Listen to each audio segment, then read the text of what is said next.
झारखंड के खूंटी जिले से आने वाले अभय कुजूर ने जेपीएससी 2023 परीक्षा में दूसरी रैंक हासिल कर राज्य का नाम रोशन किया है। आदिवासी समुदाय से ताल्लुक़ रखने वाले अभय की यह सफलता सिर्फ एक परीक्षा पास करने की कहानी नहीं, बल्कि संघर्ष, समर्पण और सेवा के जुनून की मिसाल है। अभय ने बताया कि उन्होंने इस परीक्षा की तैयारी के दौरान रोज़ 10 से 12 घंटे की पढ़ाई की। कठिन परिस्थितियों के बावजूद उन्होंने कभी हार नहीं मानी। उनका मानना है कि झारखंड जैसे राज्य में प्रशासनिक सेवा सिर्फ एक नौकरी नहीं, बल्कि समाज और समुदाय की सेवा करने का एक माध्यम है। वे चाहते हैं कि राज्य के दूर दराज और पिछड़े इलाकों में संवेदनशील और सशक्त अफसर पहुँचें, जो लोगों की ज़मीनी समस्याएं समझ सकें और उनका समाधान कर सकें। अपनी सफलता का श्रेय वे अपनी मां, शिक्षकों और मित्रों को देते हैं। बता दें कि जेपीएससी 2023 के तहत कुल 342 पदों पर नियुक्ति की प्रक्रिया पूरी की गई है, जिसमें से अभय कुजूर का नाम टॉप 10 में दूसरे स्थान पर शामिल हुआ। यह परिणाम योग्यता, अंक और आरक्षण नीति के आधार पर घोषित किया गया है। चयनित अभ्यर्थियों को प्रशासनिक सेवा, पुलिस, वित्त, श्रम, उत्पाद योजना और सामाजिक सुरक्षा जैसे महत्वपूर्ण विभागों में जिम्मेदारी सौंपी जाएगी। अभय जैसे युवाओं की सफलता इस बात का प्रतीक है कि झारखंड के युवा अब सिर्फ सपने नहीं देख रहे, बल्कि उन्हें हकीकत में बदल भी रहे हैं। तो अब वक्त आ गया है कि हम आपको अभय कुजूर से मिलाते हैं और उनकी जुबानी जानते हैं। उनकी यह प्रेरक यात्रा, एक सामान्य युवा से झारखंड के टॉपर बनने तक का सफर। जोहार, नमस्कार। आप देख रहे झारखंड न्यूज़ 9। मेरे साथ बातचीत करने के लिए हैं एक ऐसे शख्सियत से रूबरू कराने जा रहे हैं जो कि आदिवासी समाज से आते हैं, जो कि अपनी कड़ी मेहनत से जेपीएससी झारखंड सेकंड टॉपर अंक प्राप्त किए हैं। मेरे साथ बातचीत करने के लिए हैं अभय कुजूर जी। जोहार। जोहार और ढेर सारा बधाई। धन्यवाद। इस सफलता का प्रेरणा कहाँ से मिली आपको? इस सफलता की प्रेरणा के पीछे कई सारे अधिकारी रहे हैं जिनको मैंने अपने स्टूडेंट लाइफ में देखा है। कुछ अधिकारी हमारे कॉलोनी में हैं और मेरे पोस्ट ग्रेजुएशन के दौरान एक आईएएस अधिकारी सर से मेरी मुलाकात हुई थी, तो उनको देख करके कहीं ना कहीं एक प्रेरणा मिली। और मेरी माँ का भी सपना था और एक मेरा भी इच्छा था कि एक पब्लिक सर्विस में जाना है। तो इन सारी चीज़ों को लेकर के मैं आज यहाँ पर पहुँचा हूँ। इस परीक्षा की तैयारी आप कैसे की हैं आप? मेरी परीक्षा की सारी तैयारियाँ मैंने खुद से की हैं। मेंस के लिए मैं आंसर राइटिंग के लिए जाता था, मैंने टेस्ट लिए थे, और इंटरव्यू के लिए मैंने एक इंस्टीट्यूट में क्लासेस लिए थे। आप किस बैकग्राउंड से आते हैं? मैं एक आदिवासी समाज से आता हूँ। मैं मेरे उरांव जनजाति का हूँ और मेरी जो पैतृक घर है वो खूंटी है। जेपीएससी के सेकेंड राउंड के इंटरव्यू का अनुभव बताइए। मेरा अनुभव काफ़ी अच्छा रहा। मेरे जो बोर्ड में सर थे, मैडम थे, और उनका सवाल जो भी था मैं जवाब दे पा रहा था और वो मुझे बता भी रहे थे काफ़ी सारी चीज़ों को। तो बहुत ही एक अच्छा कॉर्डियल इन्वायरमेंट था इंटरव्यू का, काफ़ी सपोर्टिंग इन्वायरमेंट था।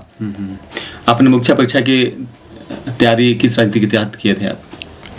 परीक्षा की तैयारी आप किस राजनीति के तहत किए थे? मेरे तैयारी का जो सबसे बेसिक और फंडामेंटल यही था, पीटी से लेकर के इंटरव्यू तक, कीजिएगा पीटी से लेकर के मेंस तक की सिलेबस और प्रीवियस ईयर क्वेश्चन, ये दो चीज़ों को मैं हमेशा रखता था अपनी पढ़ाई के दौरान।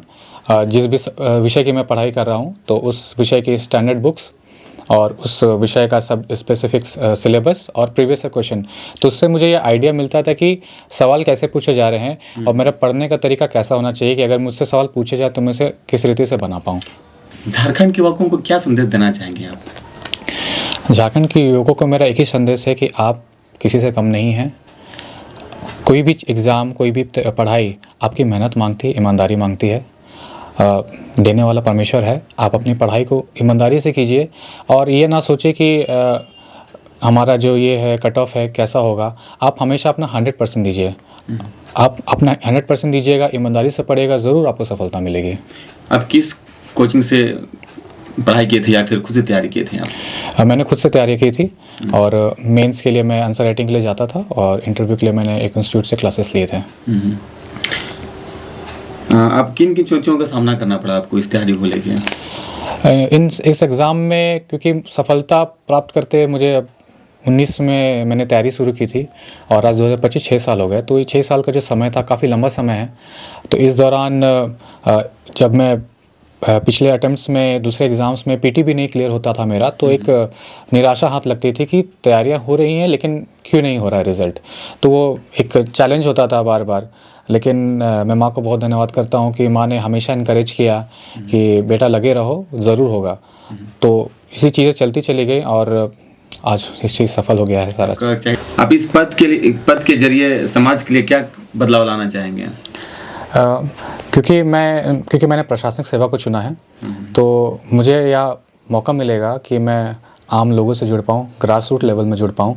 तो इस सेवा के द्वारा मैं सबसे जो इम्पोर्टेंट जो मैं सोचता है वो शिक्षा को मैं सोचा हूँ कि मैं शिक्षा को ज़्यादा काम करूँ, क्योंकि शिक्षा अगर हमारी अच्छी होती है तो बाकी सारी चीज़ें अपने आप लाइन अप हो जाती है। तो मैं उस दिशा में ज़्यादा काम करूँगा। आगे चल के यूपीएससी की तैयारी करेंगे या क्या? इस बारे में तो अभी फ़िलहाल मैंने सोचा नहीं है। अभी इन चीज़ों को शौकीन ही कर रहा हूँ। जी। आप झारखंड की किन समस्याओं को विशेष प्राथमिकता देना चाहेंगे? मैं झारखंड में शिक्षा को सबसे पहला प्राथमिकता देना चाहूँगा। उसके बाद क्योंकि शिक्षा से सारी चीज़ें जुड़ी हुई हैं, तो शिक्षा मेरी पहली प्राथमिकता होगी। हम जानना चाहें कि एक आदिवासी समाज से आप आते हैं, तो आदिवासी समाज से होने के नाते आदिवासी युवकों को क्या संदेश देना चाहेंगे?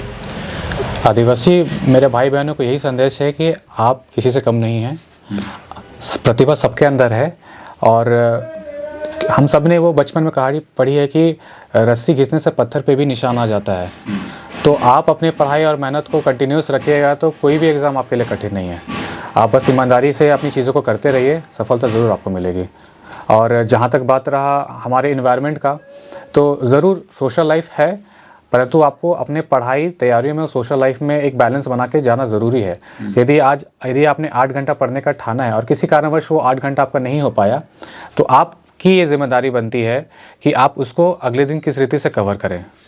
तो आप ईमानदार रहिए और कंटिन्यूस प्रयास कीजिए। जी। हम लोग के साथ इनकी मम्मी भी है, इनसे बात करने का प्रयास करेंगे।